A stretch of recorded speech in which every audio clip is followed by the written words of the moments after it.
আসসালামু আলাইকুম, আমি ফারহানা বিথি। আমার ইউটিউবে নতুন চ্যানেল রুকায়ার আম্মু, যেটাতে এখন সাবস্ক্রাইবার প্রায় 4000-এর মতো। তো আমার যত ফেক চ্যানেল আছেন, ফারহানা বিথি নামে একটা আছে যেটা সাবস্ক্রাইবার প্রায় 52,000 প্লাস সাবস্ক্রাইবার। তো আমি তাদের ভালোর জন্য কিছু কথা বলতে আসছি, ফেক আইডি যেগুলো আছে আর কি। তো আমার মনিটাইজেশন হতে কিন্তু আর বেশি দিন নাই। তো আপনারা যদি আপনাদের নিজেদের আইডি বাঁচাতে চান তাহলে এখনই আমার নাম চেঞ্জ করে ভিডিওগুলো রিমুভ করে ফেলেন, তাছাড়া বা প্রাইভেট করে ফেলেন। তাছাড়া কিন্তু আমার মনিটাইজেশন আসলে আপনারা যে আমার ভিডিওগুলো চুরি করে আপলোড দিচ্ছেন, আমি কিন্তু সব ভিডিওতে কপিরাইট মেরে দিব, তখন কিন্তু আপনি আপনার আইডিও বাঁচাতে পারবেন না।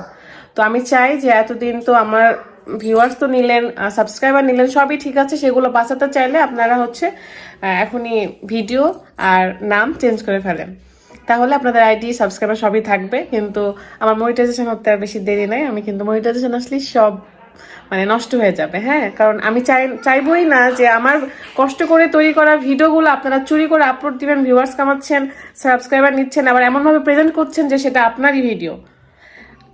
আমাকে ইন্সপায়ার হয়ে আপুর মতো আমি আমার হাজবেন্ডকে গিফট করতে চাই, বা আপুর মতো লাইফস্টাইল ব্লগ করতে চাই, এরকম করে ভিডিও আপলোড দেওয়া বা রোস্ট করা এগুলো আলাদা ব্যাপার। কিন্তু রেগুলারলি আমি যে ভিডিওটা আপলোড করতে চাই সেগুলো রেগুলার আপনারা আপলোড করতেছেন নিজের নামে করে, এটা কি? এটা তো মেনে নিব না, কেউ মেনে নিবে না। সো কষ্ট করে আপনি নিজের ভিডিও করেন, যা খুশি করেন, সমস্যা নেই, কিন্তু আমি আর হতে দিব না ফেক আইডিগুলো। এই জন্য আমি বলতে আসলাম যে সবাই নিজের নিজের আইডি বাঁচাতে হলে ভিডিও আর নামগুলো চেঞ্জ করে ফেলেন। আর আমি আমার অডিয়েন্সদেরকে দোষ দিব না, কারণ তারা আমাকে এত বেশি ভালোবাসে যে আমার ভিডিও যেখানে দেখে, আমার ছবি যেখানে থেকে সেটাকেই লাইক দেয়, সাপোর্ট দেয়, সবকিছু করে। আমাকে আপনারা এত ভালোবাসেন, এই কারণে আপনাদের দোষ আমি দিব না। ফেক আইডি যারা চালাচ্ছে তাদেরকে আমি দোষ দিতেছি, বা তাদেরকে বলে দিচ্ছি যে আপনারা আইডিগুলো বাঁচান, কারণ আমি খুব স্বাভাবিক, আমি মনিটাইজেশন পাওয়ার পর কপিরাইট মারতে থাকবো।